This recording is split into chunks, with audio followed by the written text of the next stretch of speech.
Okay, there we are. Hey guys.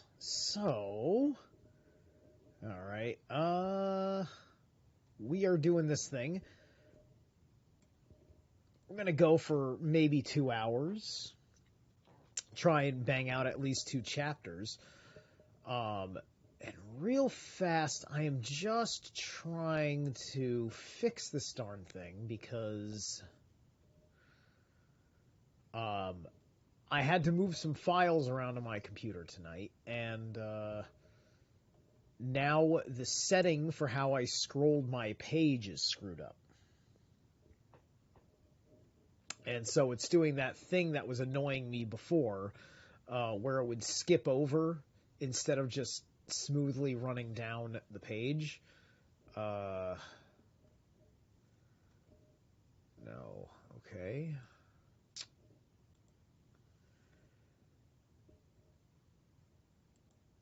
Maybe that will do it. Let me see if that did it. Oh, I think that did it. Hey, that did it. Okay, we're good. We're in good shape. Boom shakalaka. All right.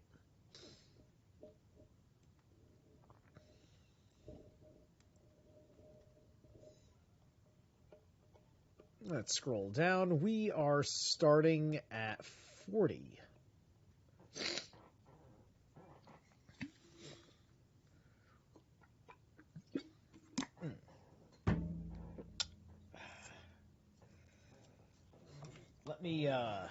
Let me set the mood here.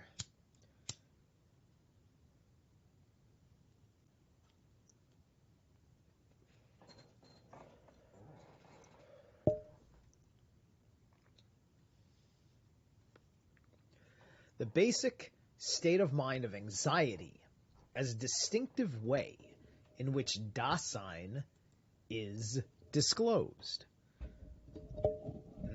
Anxiety. Such an interesting concept. This is at such a fundamental recognition of having mental health troubles, and ooh man, it's all about an unconscious conflict with the way you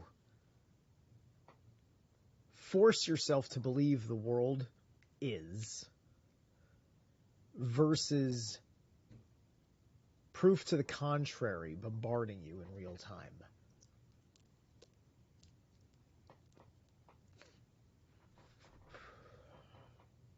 One of Dasein's possibilities of being is to give us ontical information about Dasein itself as an entity.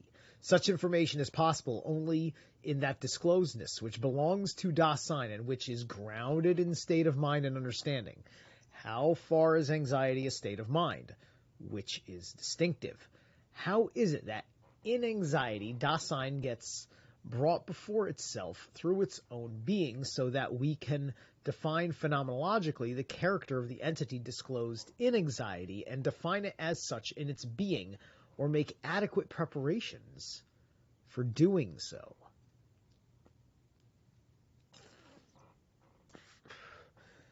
Interesting to also have such a foresight as having the adequate preparation.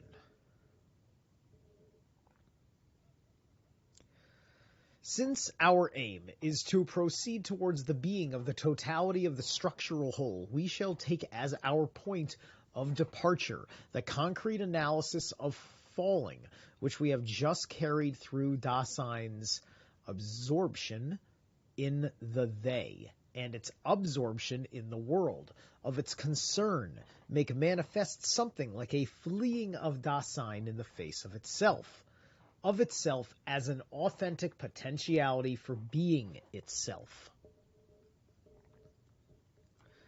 The annotation reads, Offenbart so etwas ein Lucht des Daseins vor himself als eigentlichem Selbst sein können.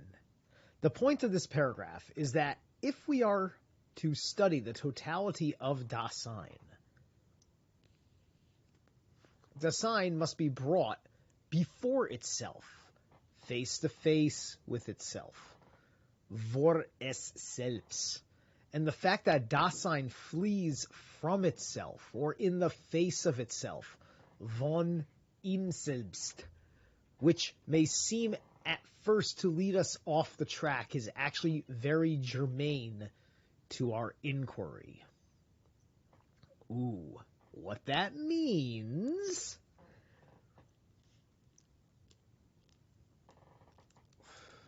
This is when you approach the magic mirror gate.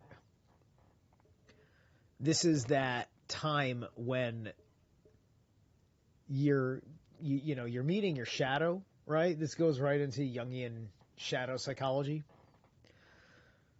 This phenomenon of Dasein's fleeing in the face of itself and in the face of its authenticity seems at least a suitable phenomenal basis for the following investigation. But to bring itself face to face with itself is precisely what Dasein does not do when it thus flees. It turns away from itself in accordance with its own most inertia, Zug, of falling. In investigating such phenomena, however, we must be careful not to confuse ontical-existential characterizations with ontologico-existential interpretation, nor may we overlook the positive phenomenal basis provided for this interpretation by such a characterization.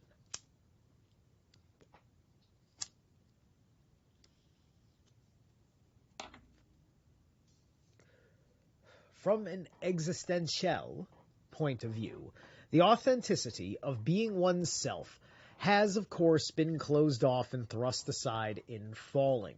But to be thus closed off is merely the privation of a disclosedness which manifests itself phenomenally in the fact that Dasein's fleeing is a fleeing in the face of itself. That in the face of which Dasein flees is precisely what Dasein comes up behind. I had an eyeball at that. We don't have to read it. Only to the extent that Dasein has been brought before itself in an ontologically essential manner through whatever disclosedness belongs to it, can it flee in the face of that, in the face of which it flees. To be sure, that in the face of which it flees is not grasped in thus turning away. Abkehr, in falling. Wait a minute. Hang on a hunky-dory second about that. Where was it? Over here? Hold on.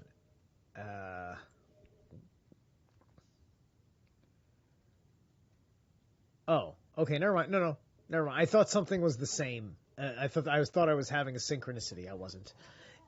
Nor is it experienced even in turning thither, hink rather in turning away from it. It is disclosed there. This existential ontical turning away, by reason of its character as a disclosure, makes it phenomenally possible to grasp existential ontologically that in the face of which Dasein flees, and to grasp it as such within the ontical away from which such turning away implies, that in the face of which Dasein flees can be understood and conceptualized by turning thither in a way which is phenomenologically interpretive. Right, it's just like, why mustn't Dorian Gray ever look at his portrait? It's kind of like that gripping fear. The fear that you're going to look back at a period of time and realize that you've been on the wrong path this whole time and you're completely displaced from it, and it robs you of your life.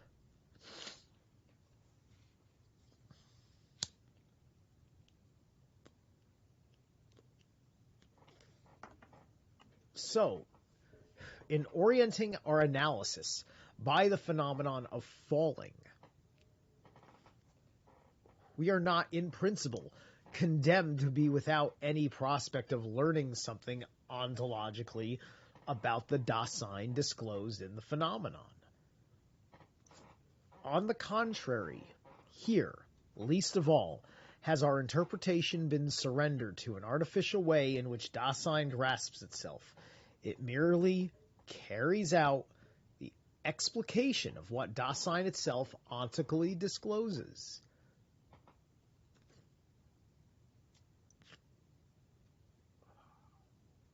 The possibility of proceeding towards Dasein's being by going along with it and following it up, mit und nachgehen, interpretively, with an understanding and the state of mind that goes with it, is the greater, the more primordial, is that phenomenon, which functions methodologically as a disclosive state of mind. It might be contended that anxiety performs some such function. We are not entirely unprepared for the analysis of anxiety. Of course, it still remains obscure how this is connected ontologically with fear. Obviously, these are kindred phenomenon. This is betokened by the fact that for the most part, they have not been distinguished from one another. That which is fear gets designated as anxiety, while that which has the character of anxiety gets called fear. We shall try to proceed towards the phenomenon of anxiety step by step. Very interesting. So he's about to go into a breakdown of these two things that are kind of like stressor nervous reactions, but are coming from very different places in our sense of feeling, really.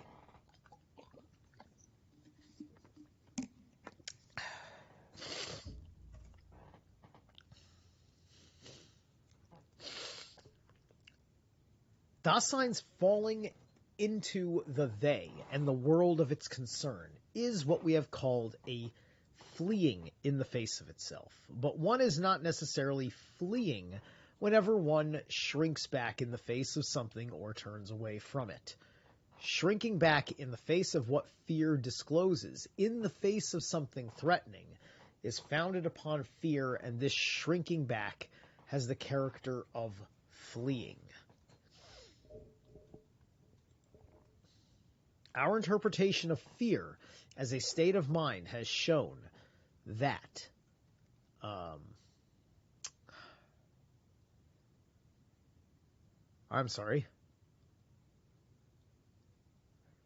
fear, the world of its... How the heck did I hit the word that and then it shown that in each case that in the face of which we fear is a detrimental entity within the world which comes from some definite region, but is close by and is bringing itself close.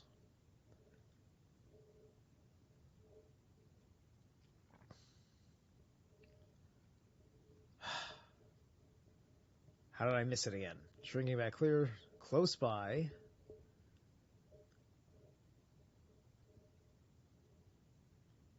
The face of which thus shrinks back. No. Our interpretation of fear as a state of mind is shown, and in each case, that in the face of which we fear is a detrimental entity within the world which comes from some definite region, but is close by and is bringing itself close, and yet might stay away. In falling, Dasein turns away from itself, that in the face of which it thus shrinks back must in any case be an entity with the character of threatening. This gets right into reptilian brain stuff. This is reptilian brain psychology as a control mechanism. Okay? This is controlling what keeps your world away from the general public of the world, right? This is what keeps your weird fantasies that exist in your head in your basement instead of out there in the streets, because we disapprove.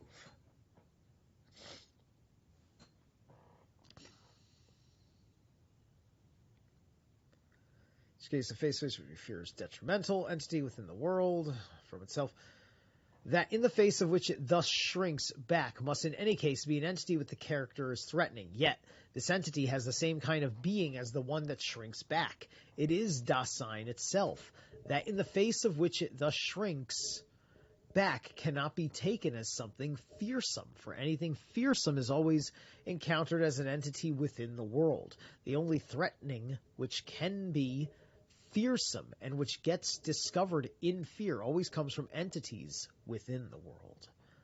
Thus, the turning away of falling is not a fleeing that is founded upon a fear of entities within the world.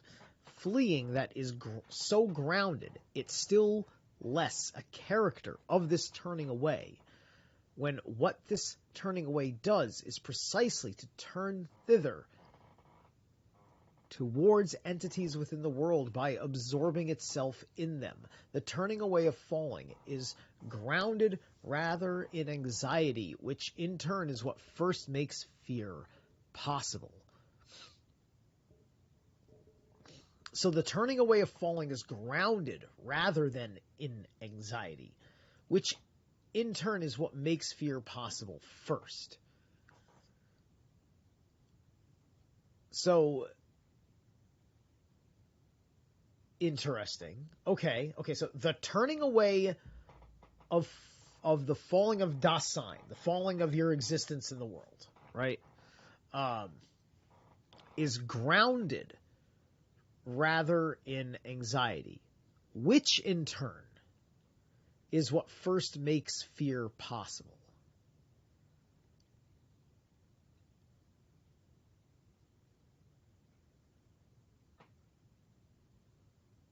Is grounded rather in falling. Is grounded rather in. Okay. I guess the word rather is just kind of tripping me up because sometimes I've heard it used in incorrect context, and thus I forget whether that is a positive or a negative in context of the phrasing. I'm not even going to bother right now, even though that's important. Just because I just need to let it settle. To understand this talk about Dasein's fleeing in the face of itself in falling, we must recall that being in the world is a basic state of Dasein, that in the face of which one has anxiety, das Wover der Angst, is being in the world as such. What is the difference phenomenally between that in the face of which anxiety is anxious, sick angstet, and that in the face of which fear is afraid, That in the face of which one has anxiety is not an entity within the world. This is kind of tiptoeing around something that makes, that people know that I have railed on the irritating two-dimensional absurdity in which the line is delivered by Franklin Delano Roosevelt, the schmuck that's on the dime.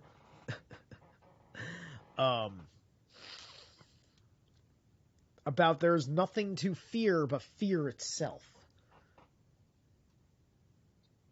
Dasein has nothing to fear but itself.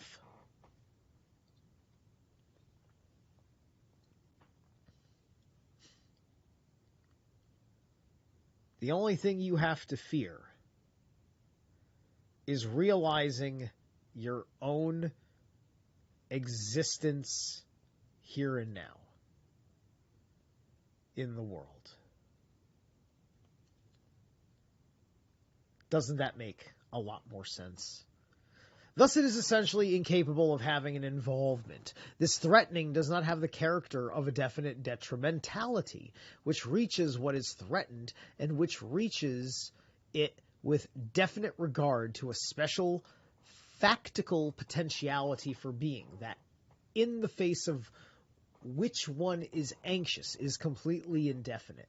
Not only does this indefiniteness leave factically undecided which entity within the world is threatening us, but it also tells us that entities within the world are not relevant at all. Nothing which is ready to hand or present at hand within the world functions as that in the face of which anxiety is anxious. Here, the totality of involvements of the ready to hand and the present at hand discovered within the world is, as such, of no consequence. It collapses into itself. The world has the character of completely lacking significance. In anxiety, one does not encounter this thing or that thing which, as something threatening, must have an involvement. Interesting. Accordingly, when something threatening brings itself close, anxiety does not see any definite here or yonder from which it comes. That in the face of which one has anxiety is characterized by the fact that what threatens is nowhere. Anxiety does not know what that in the face of which it is anxious is. Nowhere, however, does not signify nothing. This is where any region lies, and there too lies any disclosedness of the world for essentially spatial beings. Therefore, that which threatens cannot bring itself close from a definite direction from within what is close by. It is already there, and yet nowhere. It is so close that it is oppressive and stifles one's breath, and yet it is nowhere. In that, in the face of which one has anxiety, the it is nothing and nowhere becomes manifest. The obstinacy of the nothing and nowhere within the world means as a phenomenon that the world as such is that in the face of which one has anxiety. You know, you're getting so much of like the never-ending story allegories in here. You've got the magic mirror gate where you run out screaming because you look in the mirror and the hero is looking at the person reading the book who is assuming the avatar of the hero, the main character in the moment with the words, and the way the book is writing it, it brings the character to your face. The hero is having a passerby of the observer in whom the drama of the hero is a story for. This is what the hero is doing it all for. He's doing it all to be an inspiration and an example to the person reading the book. And the person reading the book has to ask themselves, do they sincerely believe that they could live up to the legend that this child, this other character is doing in this fantasy? In my real world, what is my nothing that I have to recede into somethingness, to bring somethingness back in, right? What is my black wolf, my adversary? All right.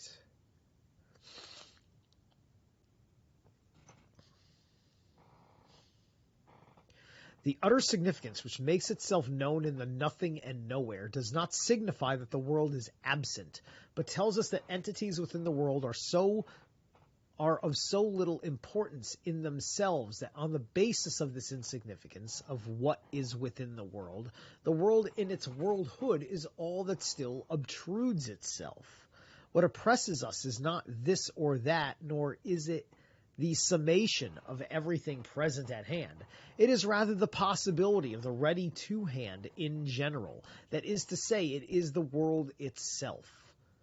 Right? Like, this is when you are in a moment of expressing one of your personal aspects of your life as a disposition publicly, and there is a certain, it's like you missed a social cue and you just said something that's terribly troubling, and all of a sudden your authenticity feels threatened. You feel like everything about how this world makes sense to you is about to fall apart merely because you didn't count on anybody being disapproving of some fundamental ideas. And so before you give up your whole hand, you fold. Like in a poker game, you fold instead of playing the next round because you know you have a bad hand. What oppresses us is not this or that, nor is it the summation of everything present at hand. It is rather the possibilities of the ready-to-hand in general. That is to say, it is the world itself. When anxiety has subsided, then in our everyday way of talking, we are accustomed to say that it was really nothing, and what it was indeed does get reached ontically by such a way of talking. Everyday discourse tends towards concerning itself with the ready-to-hand and talking about it, that in the face of which anxiety is anxious is nothing ready-to-hand within the world.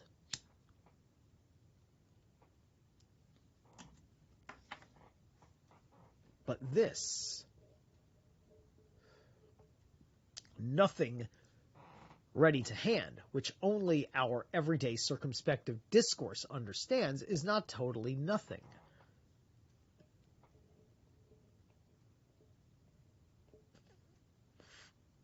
Let's see.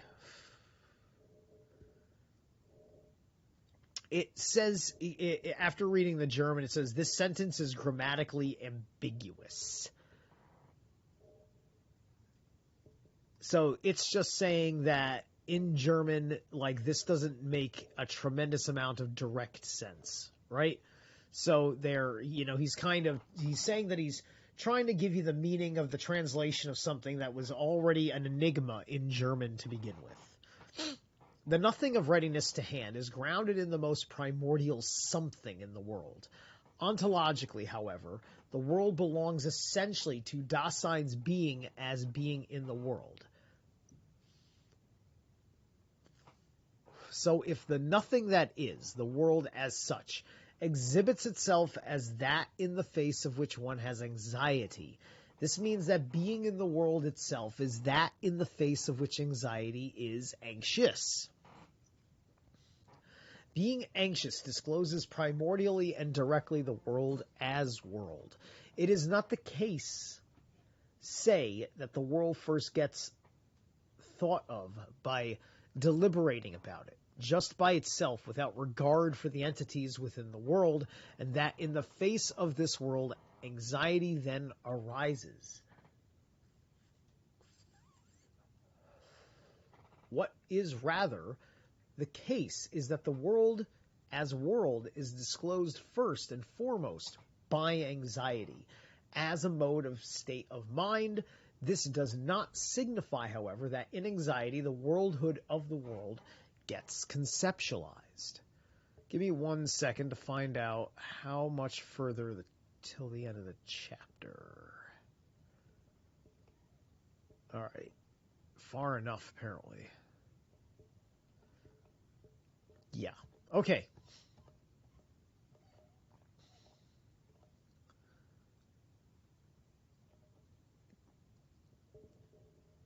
right here. We are going to take another little break. You have been listening to Arcana. This is from the album Raspel.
Oh, there we are. All right. Excellent. So yeah, I'm going that ambient today.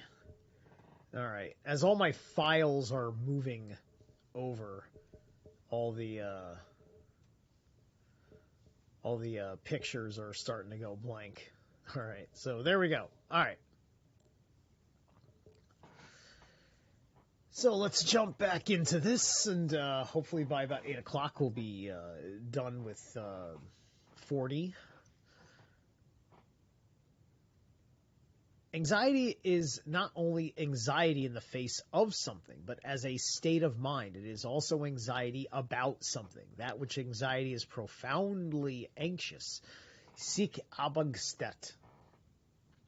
About is not a definite kind of being for Dasein or a definite possibility for it. Indeed, the threat itself is indefinite and therefore cannot penetrate threateningly to this or that factically concrete potentiality for being. That which anxiety is anxious about is being in the world itself. In anxiety, what is environmentally ready to hand sinks away, and so in general do entities within the world. The world can offer nothing more, and neither can the Dasein with of others. Anxiety thus takes away from Dasein the possibility of understanding itself, as it falls in terms of the world and the way things have been publicly interpreted. Anxiety throws Dasein back upon that which it is anxious about.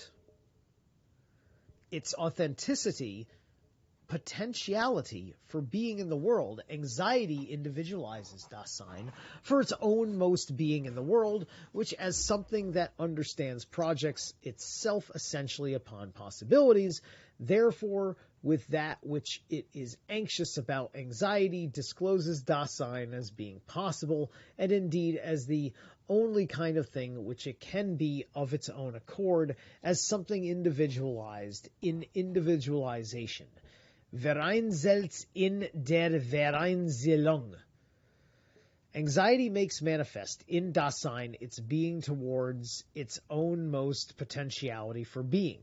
That is, its being free for the freedom of choosing itself and taking hold of itself.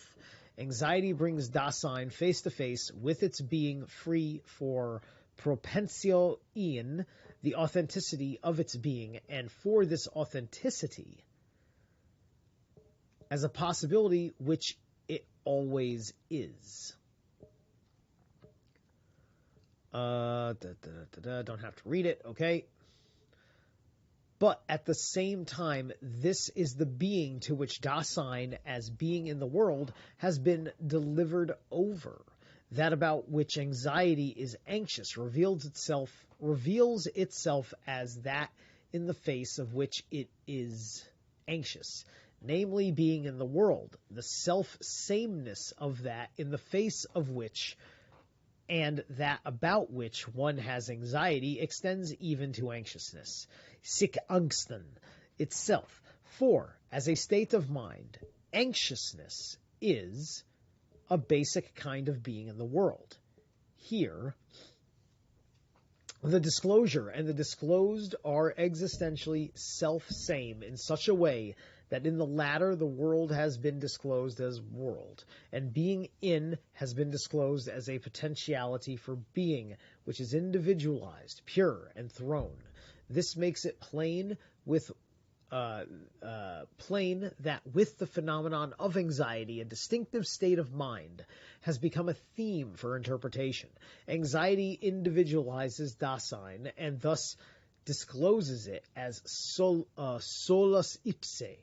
But this existential solipsism is so far from displacement of putting an isolated subject thing into the innocuous emptiness of a worldless occurring, that in an extreme sense what it does is precisely to bring Dasein face to face with its world as world, and thus bring it face to face with itself as being in the world. See, that's fascinating. You know, as somebody who knows about Mark Passio's work, he did some big stuff quite a while ago on solipsism, on the whole complete relativism of everything, right? Which I think he's making the point that this is part of Dasein's falling in the fear of itself, right? So if I go back over here again, here the disclosure and the disclosedness are existentially self-same in such a way that in the latter the world has been disclosed as world, and being in has been disclosed as a potentiality for being, which is individualized, pure, and thrown. This makes it plain that with the phenomenon of anxiety, a distinctive state of mind has become a theme for interpretation. Anxiety individualized Dasein and thus discloses it as solip ipse, but this existential solipsism is so far from the displacement of putting an isolated subject thing into the innocuous emptiness of a worldless occurring. Okay, all right. So this is about solus ipse is existential solipsism, right? So I think that basically means that the only thing that matters is everything presented immediately in front of you, and that nothing else outside of it matters, right? So if I'm running around and I've got a disposition towards things that are based on let's say the belief in aliens, and I'm seeing something that's making me react in such a way as I normally would with the affirmation of the existence of aliens.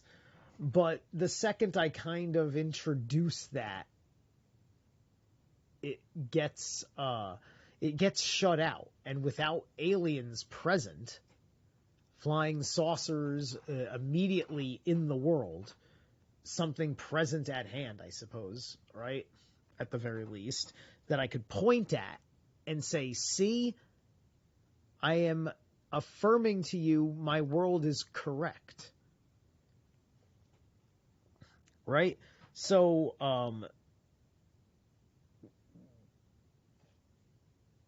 people don't want to be falsely alarmed. People are very wary of false alarms.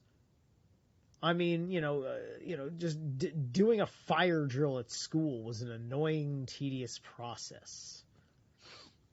This is like a fire drill, except the guy doing the drill, this is like, it's like a prank fire alarm, except it wasn't a prank. The person who did it sincerely thought there was a fire, right? This is what's going on, right? It's just like, it's not a prank. It's a person who is being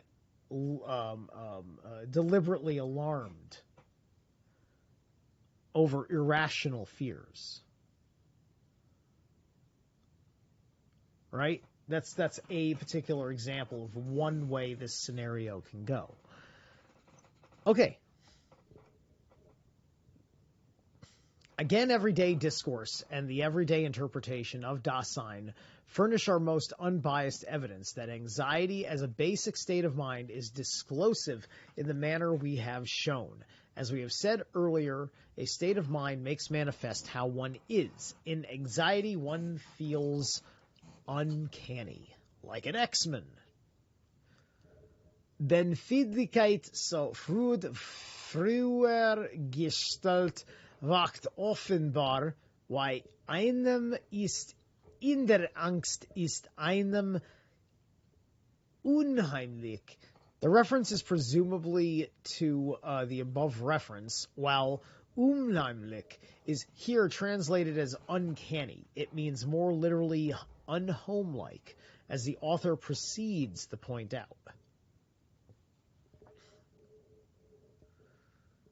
All right, where was uncanny?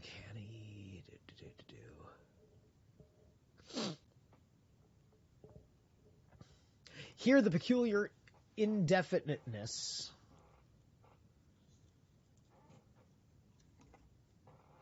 of that which Dasein finds itself alongside in anxiety comes proximally to expression, the nothing and nowhere. But here, uncannies also means not being at home. Das nicht zu Haus sein.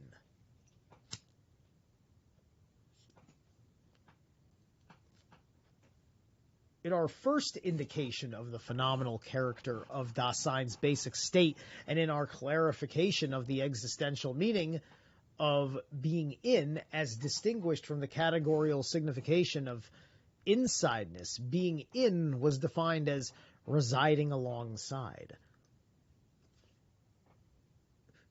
Being familiar with this character of being in was then wrought to view more concretely through the everyday publicity or publicness of the they, which brings tranquilized self-assurance, being at home, with all its obviousness, into the average everydayness of Dasein. On the other hand, as Dasein falls, anxiety brings it back from its absorption into the world. Everyday familiarity collapses. Dasein has been individualized, but individualized as being in the world, being in enters into the existential mode of the not at home. Nothing else is meant by our talk about uncanniness. By this time, we can see phenomenally what falling as fleeing flees in the face of. It does not flee in the face of entities within the world. These are precisely what it flees towards, as entities alongside which our concern, lost in the they, can dwell in the tranquilized familiarity. We're right. You see, that's the thing. Like the herd protects itself by forcing you to be like the herd, and thus it doesn't have to worry, because you jump right into the facade, and that's perfectly fine and comfortable for you as a stranger, right? Because people, they look at somebody who's got has these weird worldviews. They get threatened by them. They realize that's not the thing that makes anything about your life anxious or threatening in the immediate moment, but it becomes an entire projection about the future, right? And this is why the book is called Being and Time, because now here you're seeing a great example of aspects of the unknown, of the future, conflicting with the desires of what is to come in the future, the conflict between those two things, and the typical reactionary response, right? This gets into the mechanics of how the Hegelian dialectic manipulates people.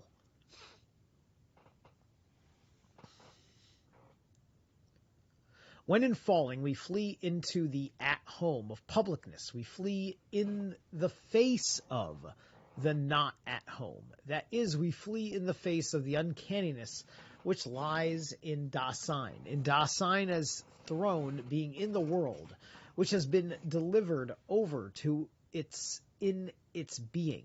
This uncanniness pursues Dasein constantly and is a threat to its everyday lostness in the they. Though not explicitly, this threat can go together factically with complete assurance and self-sufficiency in one's everyday concern. Anxiety can arise in the most innocuous situations, nor does it have any need for darkness, in which it is commonly easier for one to feel uncanny. In the dark, there is an emphatically nothing to see, though the very world itself is still there, and there more obtrusively. If we interpret Dasein's uncanniness from an existential ontological point of view as a threat which reaches Dasein itself and which comes from Dasein itself, we are not contending that in factical anxiety to it has always been understood in this sense. When Dasein understands uncanniness in the everyday manner, it does so by turning away from it in falling. In this turning away, the not at home gets dimmed down, yet the everydayness of this fleeing shows phenomenally that anxiety as a basic state of mind belongs to Dasein's essential state of being in the world, which, as one that is existential, is never present at hand, but is itself always in a mode of factical being there. Here we follow the earlier editions in reading Daseins. In the later editions, the hyphen appears ambiguously at the end of a line.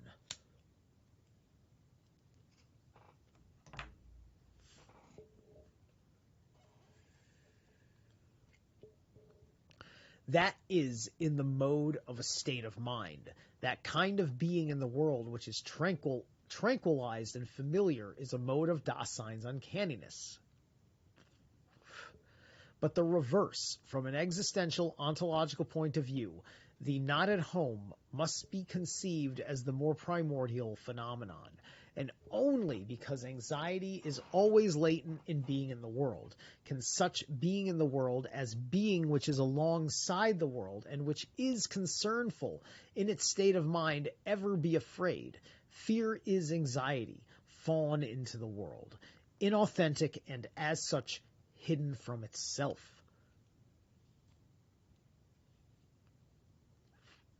Right. And anxiety is basically a catch-all word for solve for X in the person's deep personal unconscious, where they've got their little secrets. I got my little secrets, you got your little secrets. It's all right, we all have them. If we think we don't, we'll produce one today. It'll happen. Anyway.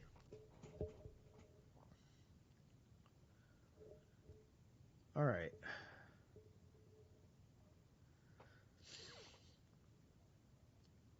After all, the mood of uncanniness remains, factically, something for which we mostly have no existential understanding. Moreover, under the ascendancy of falling and publicness, real anxiety is rare. Anxiety is often conditioned by physiological factors. This fact in its facticity is a problem ontologically, not merely with regard to its ontical causation and course of development, but only because Dasein is anxious in the very depths of its being. Does it become possible for anxiety to be elicited physiologically?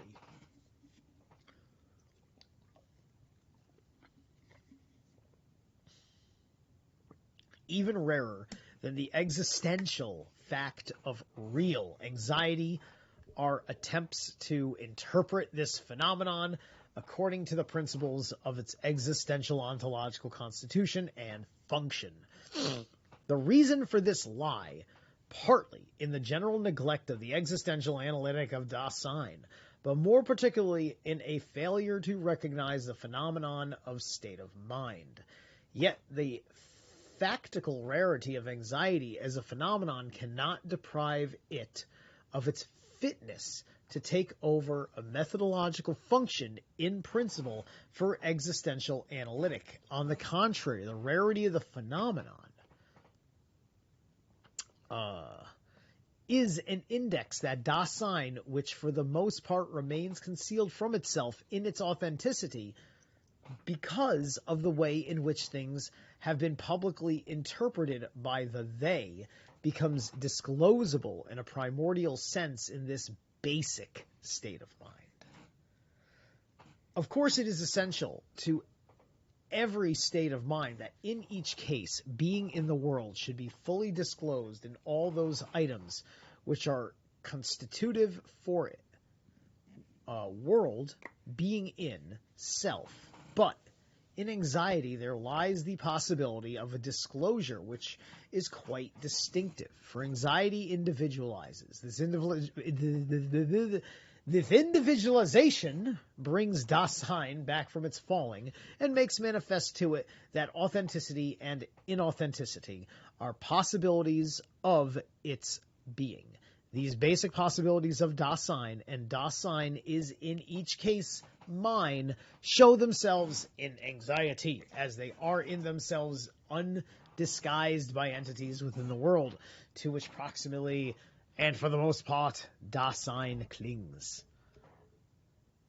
How far has this existential interpretation of anxiety arrived at a phenomenal basis for answering the guiding question of the being of the totality of Dasein's structural whole? All right. And then there's 41 after that. So let me see here. So 41 then goes on for a couple of pages. All right. What is that, 4 or 5 pages? Quite a bit, but I think we'll do it. We will do it.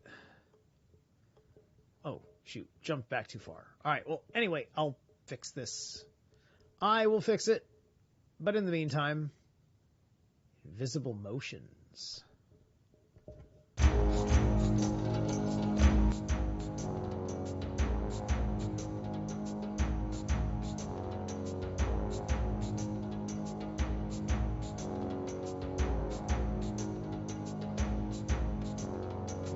But like nothingness spreads out before me.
Hey, okay, welcome back. Let there be a little bit of transition here in the last couple seconds of the song. We are about to jump into chapter 41, Dasein's being as care.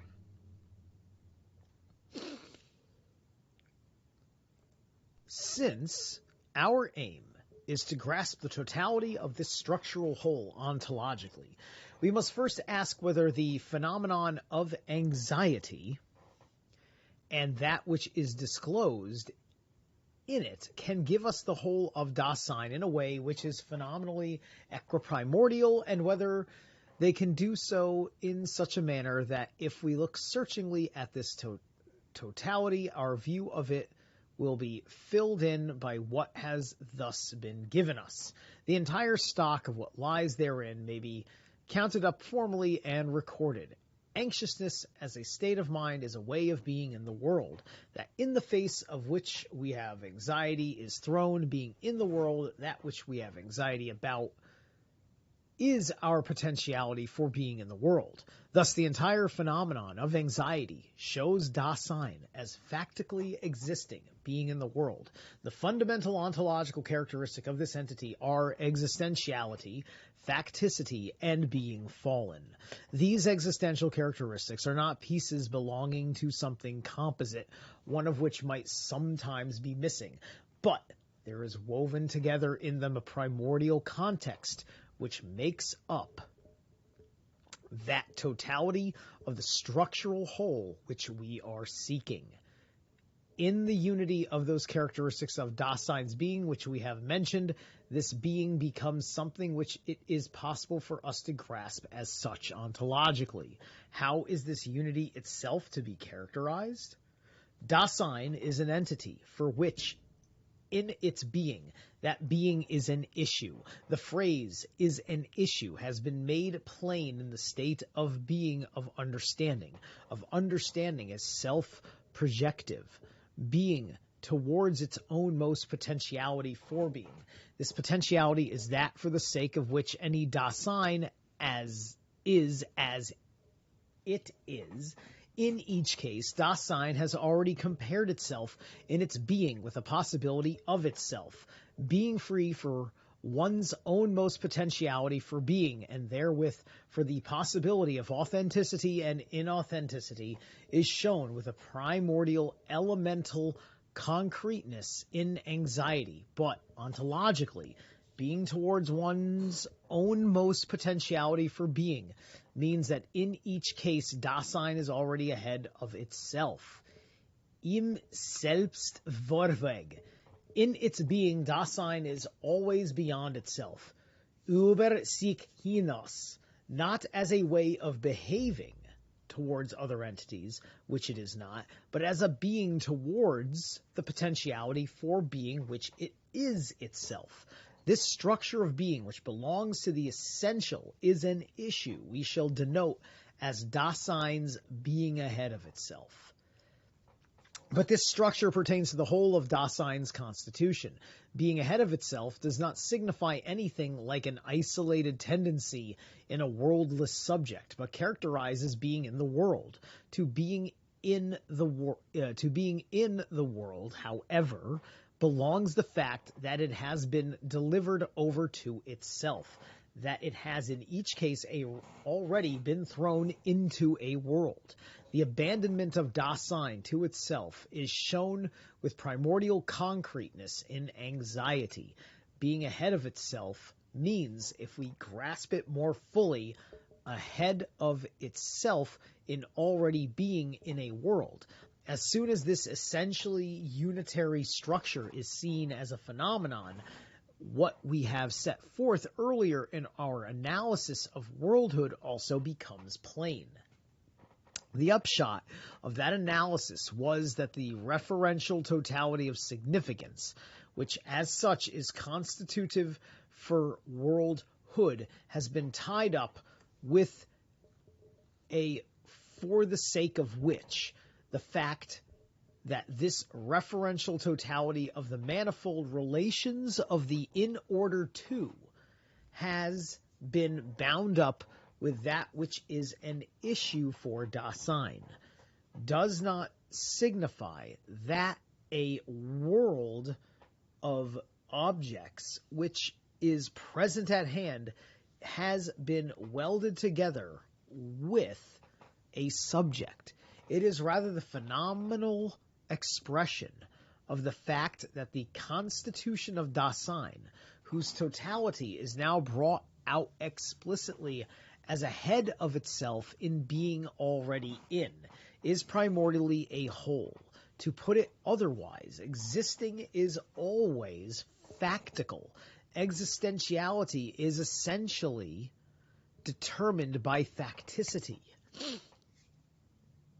Furthermore, Dasein's factical existing is not only generally and without further differentiation a thrown potentiality for being in the world, it is always also absorbed in the world of its concern, in this falling being alongside, fleeing in the face of uncanniness, which for the most part remains concealed with the latent anxiety since the publicness of the they suppresses the everything unfamiliar, announces itself, whether it does so explicitly or not, and whether it is understood or not, ahead of itself, being already in a world essentially includes one's falling and one's being alongside those things ready to hand within the world with which one concerns oneself.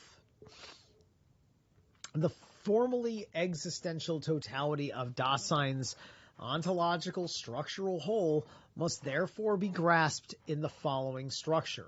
The being of Dasein means ahead of itself, being already in the world, as being alongside entities encountered within the world. This being fills in the signification of the term care, sorge, which is used as a purely ontological existential manner. From this signification, every tendency of being which one might have in mind ontically, such as worry, besorgnis, or carefreeness, Sorglosigkeit, is ruled out. Because being in the world is essentially care. Being alongside the ready-to-hand could be taken in our previous analysis as concern, and being with the Dasein with of others as we encounter it within the world could be taken as solicitude.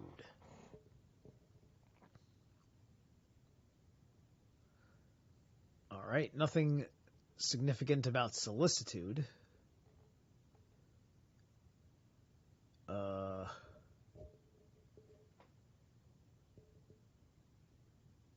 Where was it? Over here, right? Being in the world, right over here, right? Yeah. Okay, being alongside something is concerned because it is defined as a way of being in by its basic structure. Care does not characterize just existentiality. Let us say, as detached from facticity and falling, on the contrary, it embraces the unity of these ways and which being may be characterized. So neither does care stand primarily and exclusively for an isolated attitude of the I towards itself. If one were to construct the expression care for oneself, Selbstsorge, following the analogy of concern, Besorgen, solicitude, Fürsorge, this would be a tautology. Care cannot stand for some special attitude towards the self, for the self has already been characterized ontologically by being ahead of itself, a character in which the other two items in the structure of care, being already in and being alongside, have been jointly positive, mitgesetzt.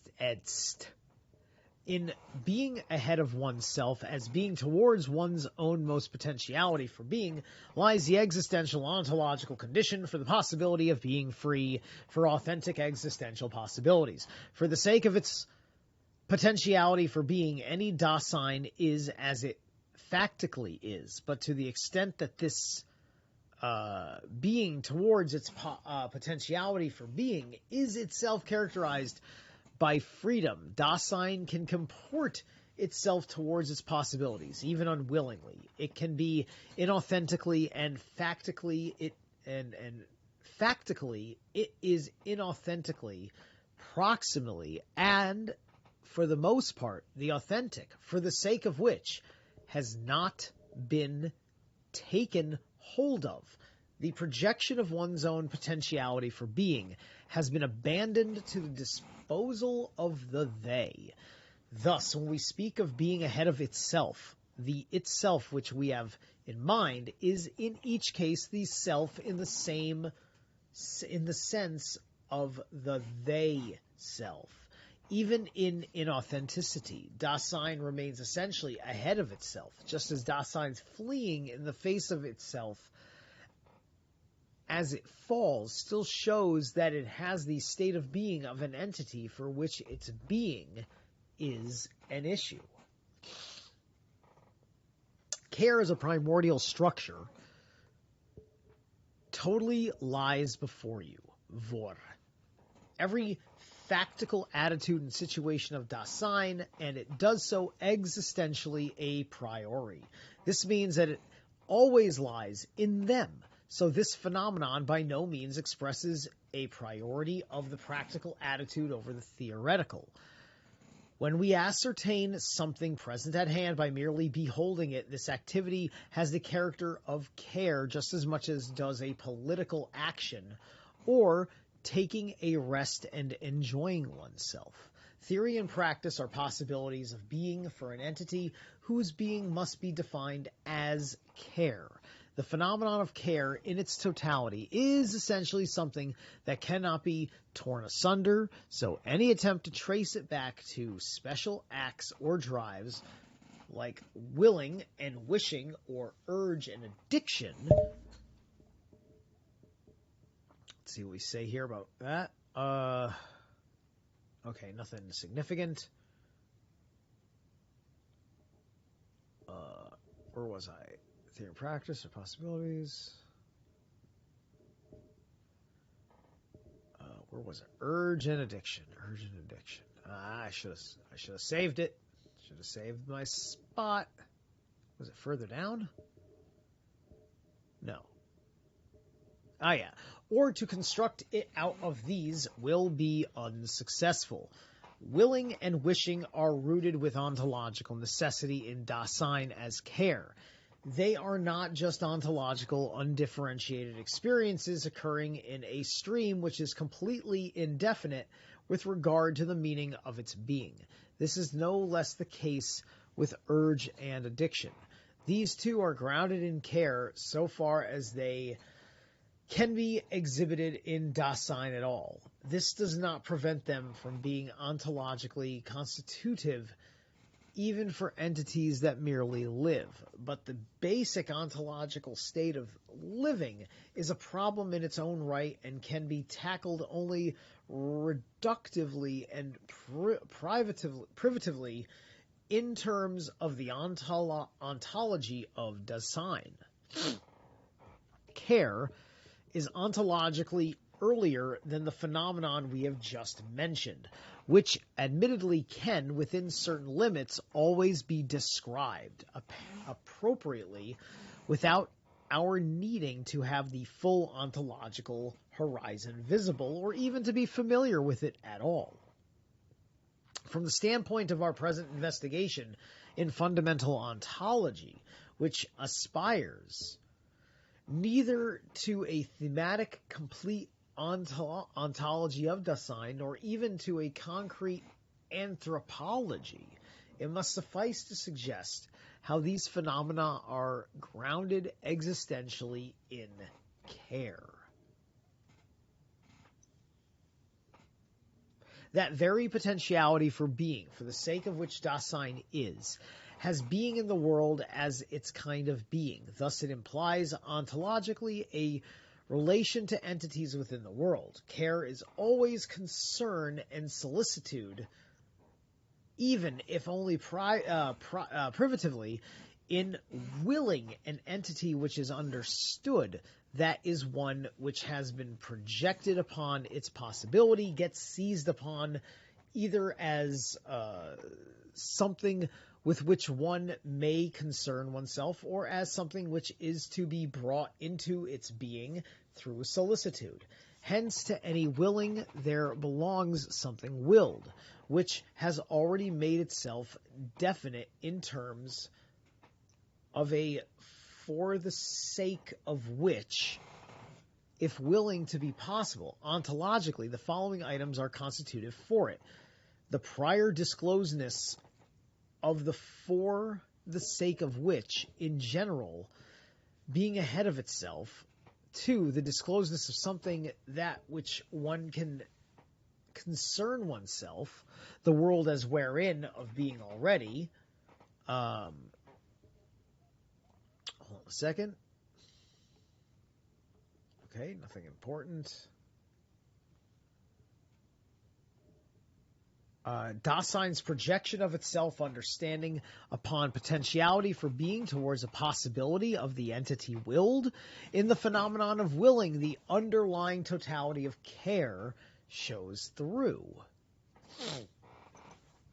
As something factical, Dasign's projection of itself understandingly is in each case already alongside a world that has been discovered. From this world it takes its possibilities, and it does so first in accordance with the way things have been interpreted by the they.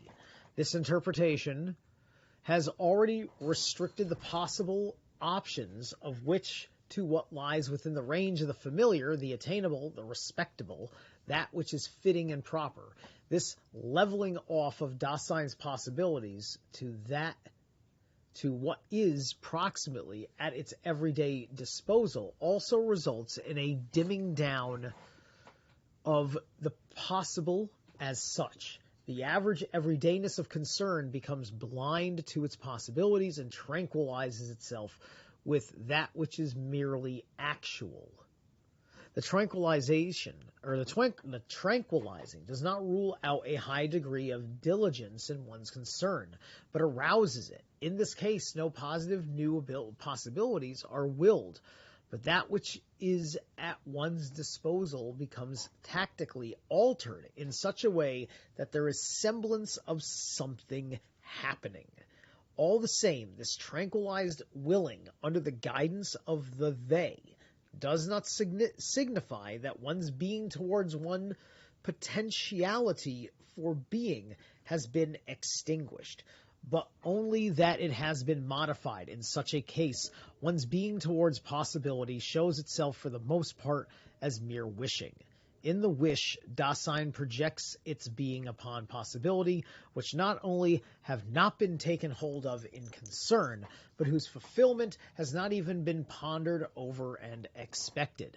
On the contrary, in the mode of mere wishing, the ascendancy of being ahead of oneself brings with it a lack of understanding for the factical possibilities. When the world has been primarily projected as a wish world, being in the world has lost itself inertly in what is at its disposal, but it has done so in such a way that, in the light of what is wished for, that which is at its disposal, and this is all that is ready to hand, is never enough. Wishing is an existential modification of projecting oneself understandingly, when such self-projection has fallen forfeit to thrownness and just keeps hankering after possibilities. All right, hang on. All right. The second and third annotations we can bother with. Let's see. And hold on a second. Let me see how far away from the end I am. Okay, pretty close. We'll be able to finish this chapter off. Okay. Such hankering closes off the possibilities of what is there in wishful hankering turns into the actual world. Ontologically wishing presupposes care. In hankering, being already alongside takes priority, the ahead of itself in being already in. It's amazing how all of that's hyphenated. Ahead of itself in being already in is all kind of just like one jammed concept. It's probably like one or two words in German, right? Is correspondingly modified. Dasein's hankering, as it falls, makes manifest its addiction to becoming livid or lived by whatever world it is in. This addiction shows the character of being out for something. Aus eins off, being ahead of oneself, has lost itself in a just always already alongside. Okay, so this annotation we have to read. And, man, I've been at it for 90 minutes? And, yeah, there's been people have been paying attention. I got 3 likes, maybe 2 viewers at the moment. Hold on. Well, thanks for being here, whoever is here. If you want to at least say hi in the chat, be nice to know who's at least maybe one familiar face or a new face is just tuning in. Don't be shy. I won't poke and prod you with personal questions, and even if I did, you can just ignore me. Anyway.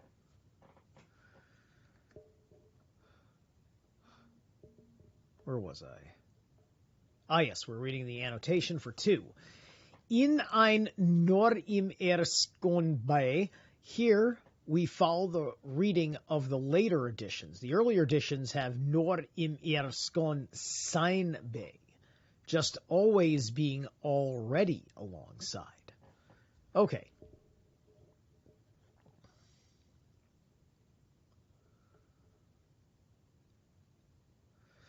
What one is addicted towards, das Hinzu des Hanges, is to let oneself be drawn by the sort of thing for which the addiction hankers. If Dasein, as it were, sinks into an addiction, then there is not merely an addiction present at hand, but the entire structure of care has been modified.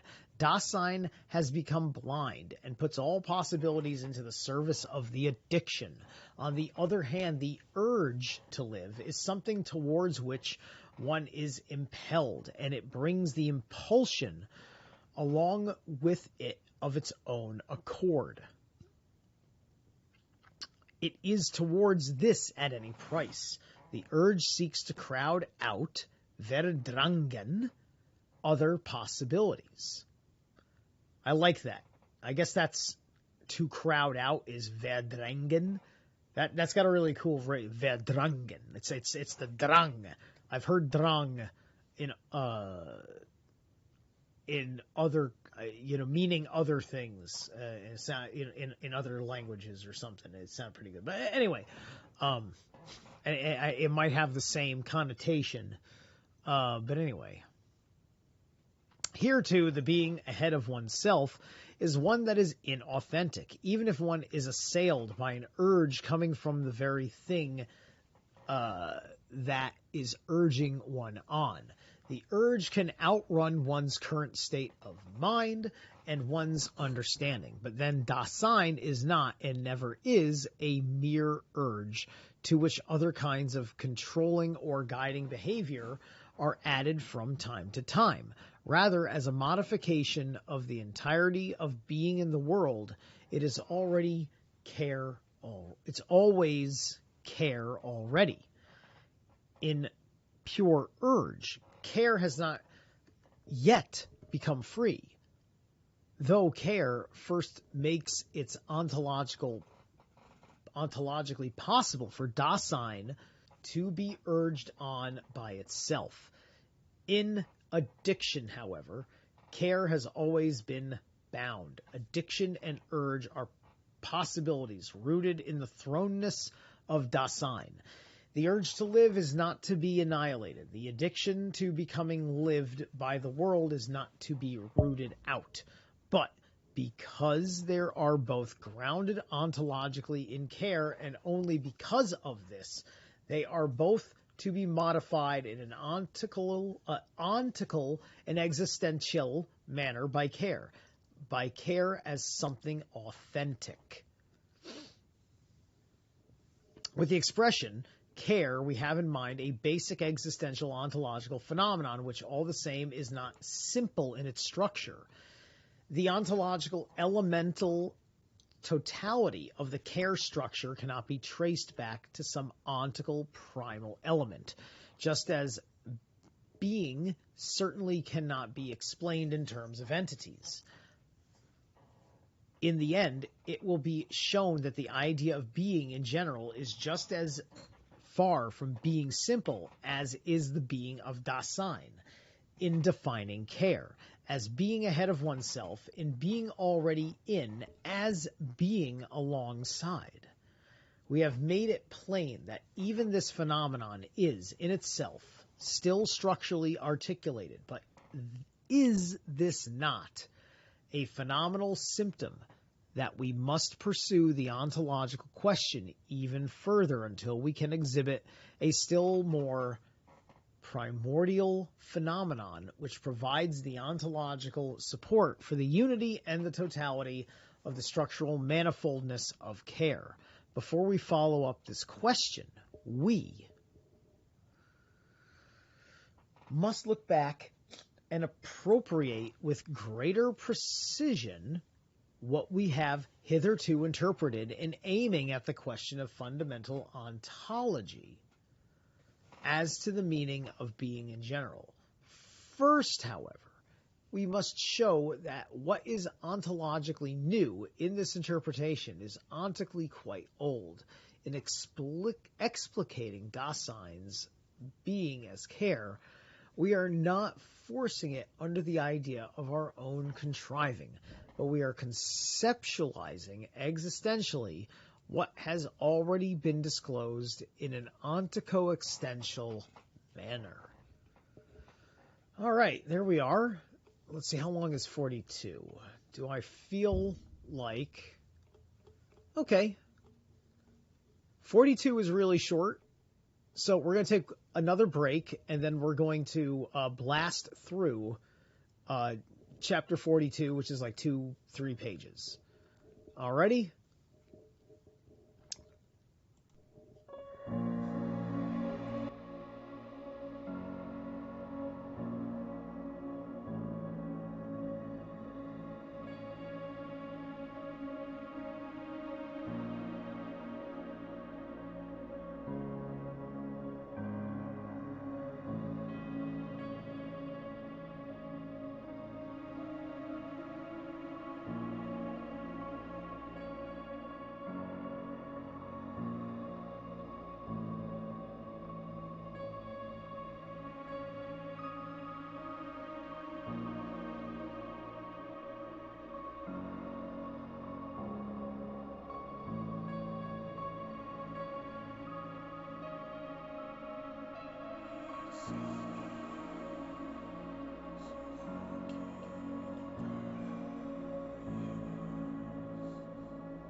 Funny enough that that song is called Outside Your World.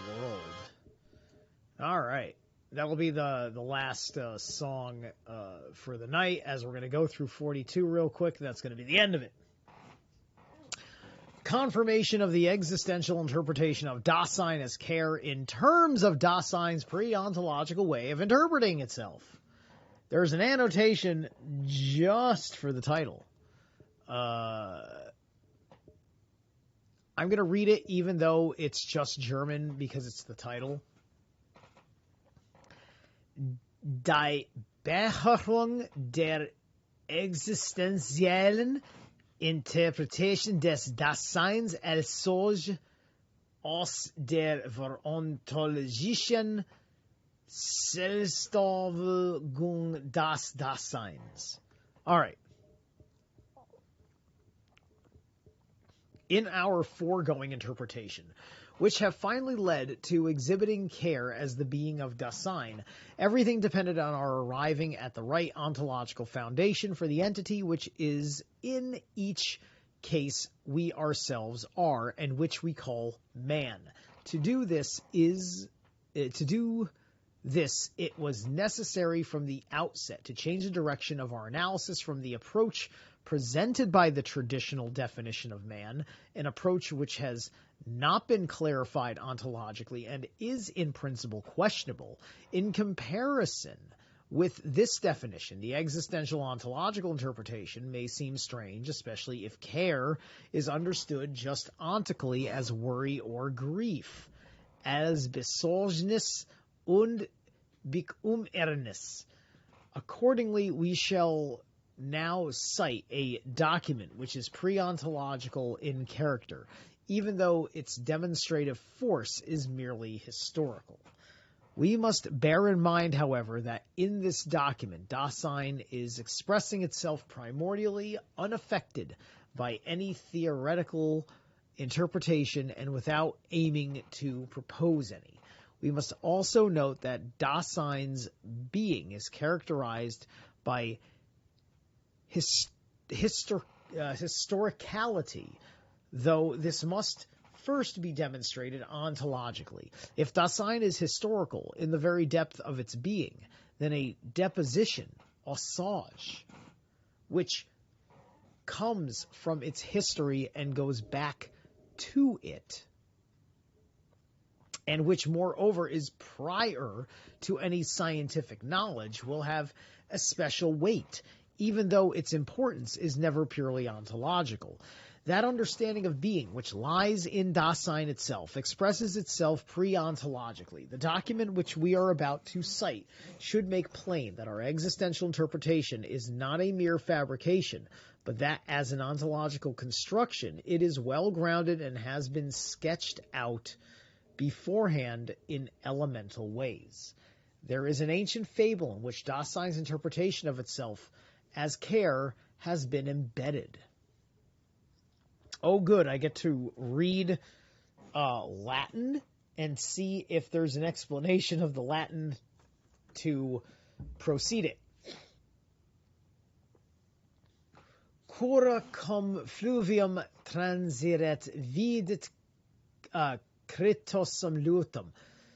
Sustulitciu cogitabunda atque quepit fingir don deliberat quid iam fecit Jovis intervenit rogit cura ut del illi spiritum et facile impetrat cuicum vele core nomen exis ipsa imponer Jovis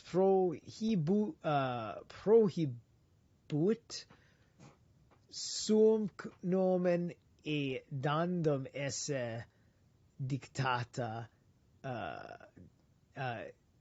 dictitat dum cura et Jovis deceptant tellus sur exit simul sum cu nomen esse vot cui corpus preburit sum sump serunt Saturnum iodicum is sic ecus iudicat tu jovis qua spiritum dedisti in mortis spiritum tuc telas qui dedisti corpus recipito curum eum quia prima finxit tenet quam diu vixerit sed qua nunc de nomine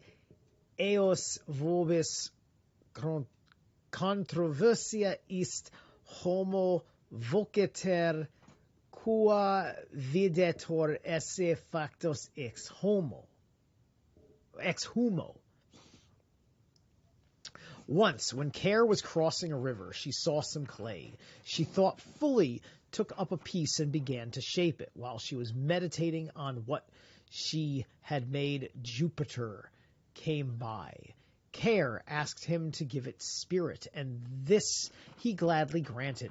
But when she wanted her name to be bestowed upon it, he forbade it and demanded that it be given his name instead.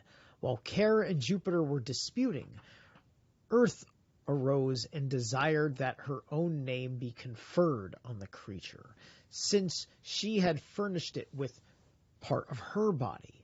They asked Saturn to be their arbiter, and he made the following decision, which seemed a just one. Since you, Jupiter, have given its spirit, you shall receive the spirit at its death. And since you, Earth, have given its body, you shall receive its body. But since Care first shaped this creature, she shall possess it as long as it lives. Okay, guys, once again, Brahma, Shiva, and Vishnu have reared their lovely heads. Not their ugly heads, their lovely heads. This is as Brahma, Vishnu, and Shiva as I could effing possibly think of. Anyway, with Care being Vishnu. And isn't it interesting how the fight, like this is the tripartite soul, this is Odin, Vili, and Ve. It's great. This is great. This is, it's nice to see, like, I didn't know this, right? This is like more Roman particularized mythology. It's very interesting. And it's also working off that make a thing out of clay situation, because we all know that Jovis becomes Jehovah over time. But anyway.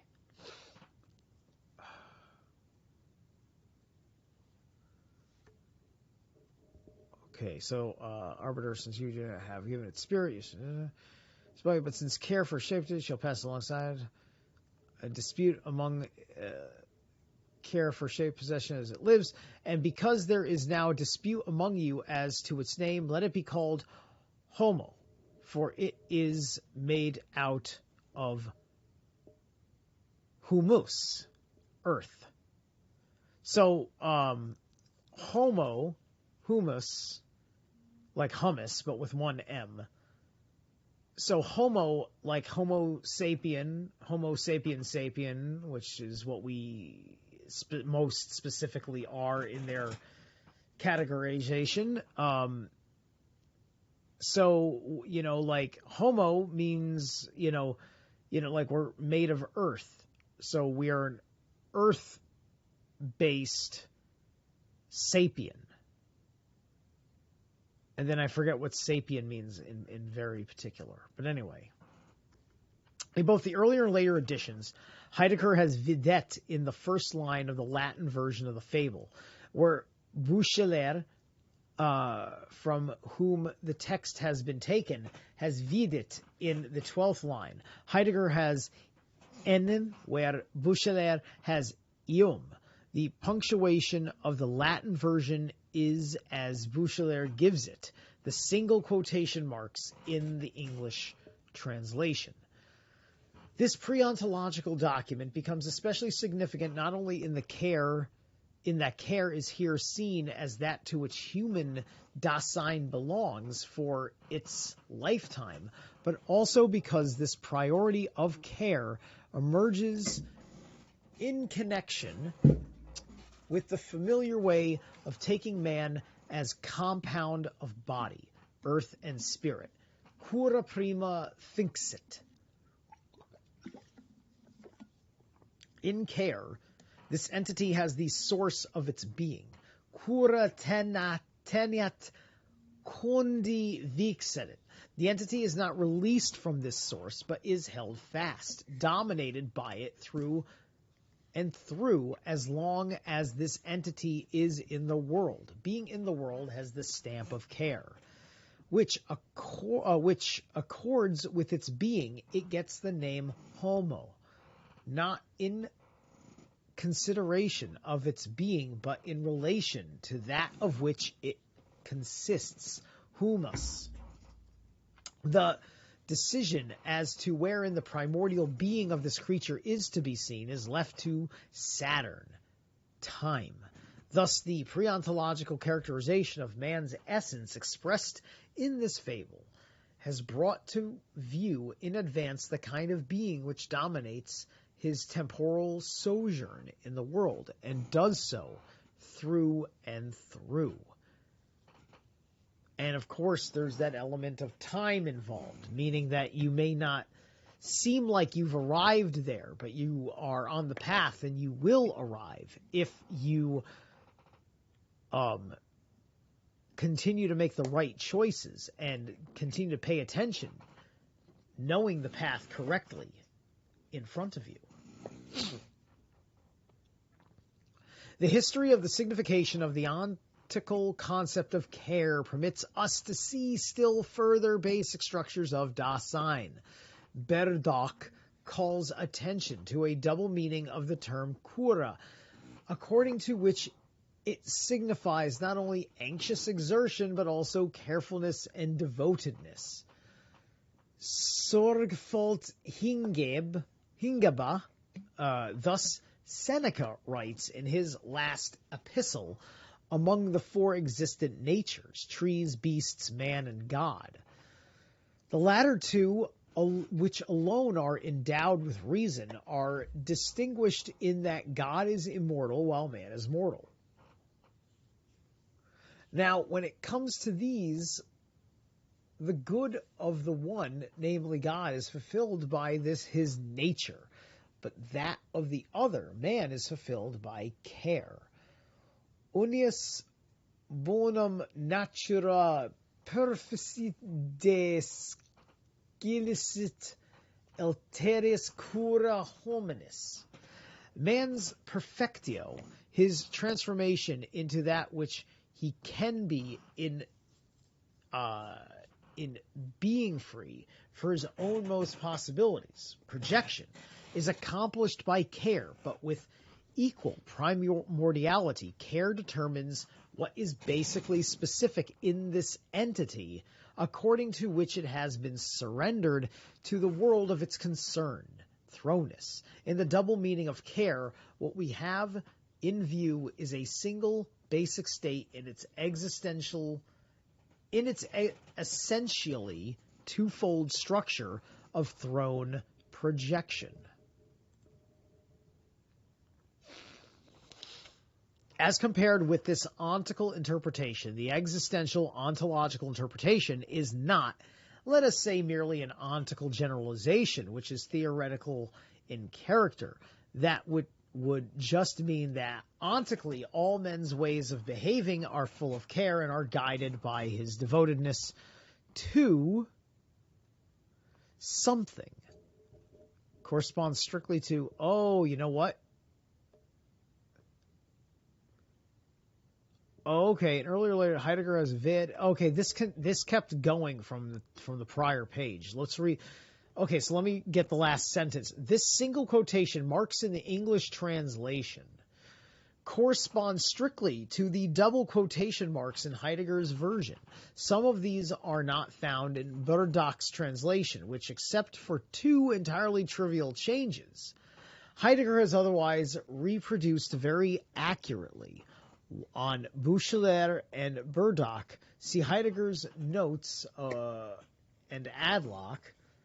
Our translation is a compromise between Burdock and the original Latin. So that would just mean that ontically all man's ways of behaving are full of care and are guided by his own devotedness to something. The generalization is rather one that is ontological and a priori.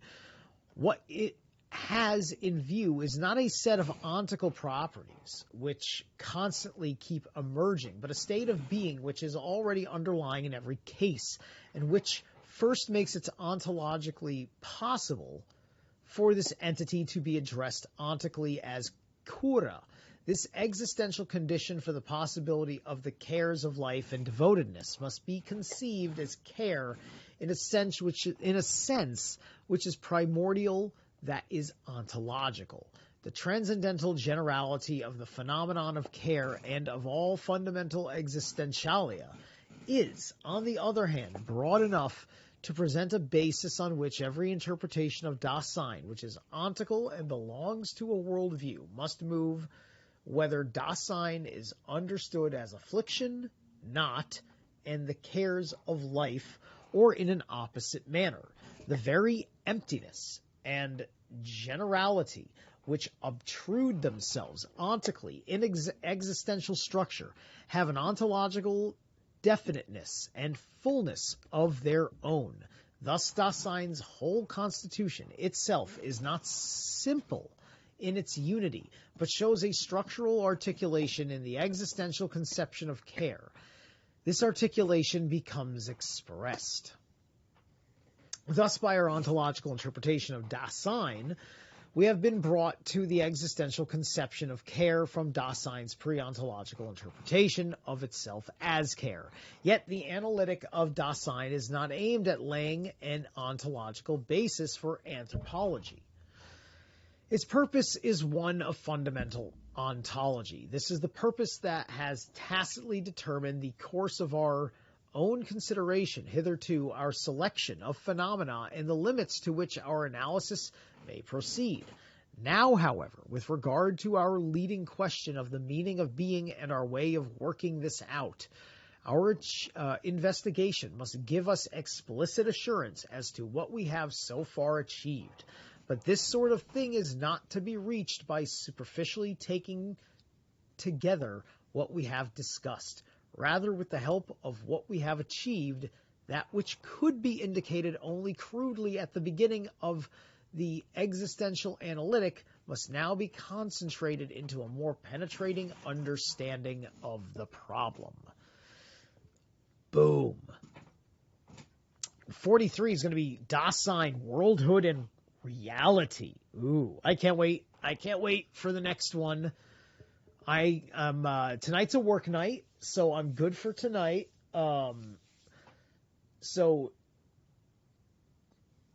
tomorrow night, I think I am free. I haven't looked at my schedule. I'm gonna figure it out, but we're gonna get through this. I got downtime. The next couple weeks are gonna be fairly light. If I'm lucky, I get back to 3 days a week very soon, and I can handle 3 days a week just fine. All right, guys. Thanks so much for tuning in. I appreciate everybody who does eventually come along. I'll get this stuff all fixed after I have finished moving my files around, and then I got to reorganize the presets. But anywho, you guys have a killer night, and I will see you for the next installment of Martin Heidegger soon.